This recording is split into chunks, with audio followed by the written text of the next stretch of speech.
berpikir komputasional. Nah, kali ini saya akan membahas 4 materi.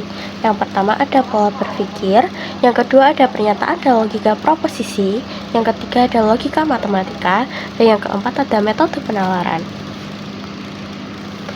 Lalu, sebelumnya, apa itu berpikir komputasional? Jadi, berpikir komputasional merupakan metode pemecahan masalah dengan menerapkan teknologi ilmu komputer atau informatika. Nah, langsung saja kita masuk ke dalam yang pertama, ada pola berpikir. Pada pola berpikir ini, terdapat 3 jenis. Yang pertama ada konsep ide atau gagasan, yang kedua ada teknik memetakan ide, dan yang ketiga ada konsep algoritma. Nah, konsep ide atau gagasan ini merupakan proses berpikir secara panjang dan matang yang bisa disebut dengan penalaran. Lalu yang kedua ada teknik memetakan ide. Nah, teknik memetakan ide merupakan kompleksitas permasalahan yang ditemui harus diimbangi dengan visualisasi, penjabaran ide atau gagasan secara detail, jelas, dan mudah dibaca.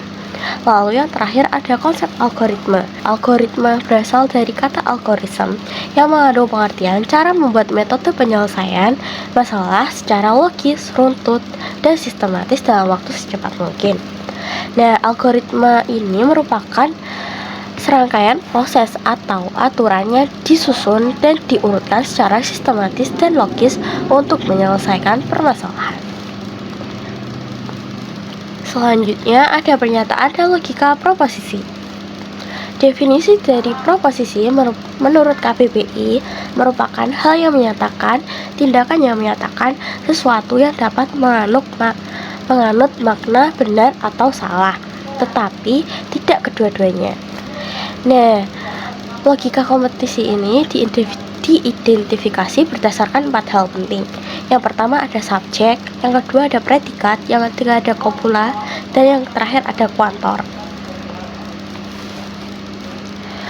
Lalu, yang kedua ada aspek penggunaan dalam proposisi. Pernyataan logika proposisi berdasarkan aspek penggunaannya dibedakan menjadi 4 macam. Yang pertama ada aspek bentuk. Dalam aspek bentuk ini terdapat 2 jenis, yaitu aspek proporsi tunggal dan proporsi majemuk. Nah, yang kedua ada aspek sifat. Dikategorikan menjadi 2 jenis, yaitu kategorial dan kondisional. Dalam kondisional ini memiliki 2 macam, yaitu hipotetis dan disjungtif. Lalu yang ketiga ada aspek luas. Dibagi menjadi 3 macam, yaitu universal, partikular, dan singular. Universal sendiri merupakan pernyataan yang menjelaskan kondisi secara menyeluruh atau bagian tertentu. Sedangkan partikular merupakan teknik dalam menyampaikan sebagian pernyataan dalam seluruh aspek kebenaran. Dan yang terakhir ada singular, merupakan teknik penyampaian logika dalam sebuah pernyataan dengan satu aspek saja. Nah, yang terakhir ada aspek kualitas dan kuantitas. Berdasarkan sisi kualitas dibedakan menjadi 2 macam, yaitu proposisi positif atau afirmatif dan proposisi negatif. Berdasarkan aspek kuantitas, pernyataan proposisi dibedakan menjadi 2 jenis, yaitu properti yang universal atau umum dan proposisi khusus atau partikular. Nah, selanjutnya ada logika matematika. Dalam logika matematika ini terdapat 5 istilah, yaitu negasi, konjungsi, disjungsi, implikasi, dan biimplikasi. Lalu, yang terakhir ada metode penalaran. Jadi, penalaran adalah proses menyimulasikan ide tersebut dalam otak untuk dianalisis, ditimbang, dan diuji secara mendalam. Metode penalaran manusia dapat dikategorikan menjadi 3, yaitu yang pertama ada deduktif. Metode penalarannya difokuskan untuk menggali informasi-informasi secara umum, kemudian dirangkum menjadi simpulan secara khusus. Lalu, dalam penalaran deduktif dapat digolongkan menjadi 2 macam, yaitu metode silogisme dan metode Enliman. Nah, metode silogisme ini adalah teknik pengambilan simpulan yang tidak dapat dilakukan berdasarkan 2 pernyataan sebelumnya.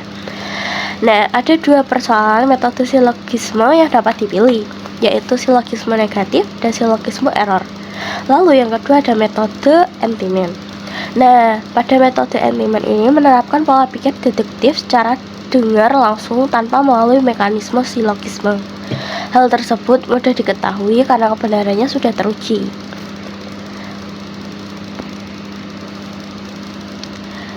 Nah, selanjutnya ada induktif. Induktif ini merupakan metode penalaran yang bertolak belakang dengan deduktif.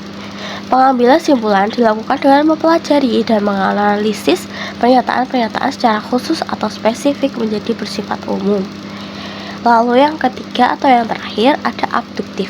Adalah metode penalaran yang dilakukan dengan mengambil salah satu opsi, argumentasi, atau alasan yang dianggap mendekati kebenaran dari beberapa pilihan argumentasi. Lalu, untuk menyelesaikan proses pemilihan jenis argumentasi yang terbaik dari sekian banyak, ada 4 solusi, yaitu simplicity atau kesederhanaan, yang kedua ada coherence atau koherensi, yang ketiga ada predictability atau prediktalitas, yang keempat ada komprehensif atau komprehensi. Nah, itulah materi yang telah saya jelaskan tentang berpikir komputasional. Kurang lebihnya saya mohon maaf. Terima kasih. Wassalamualaikum warahmatullahi wabarakatuh.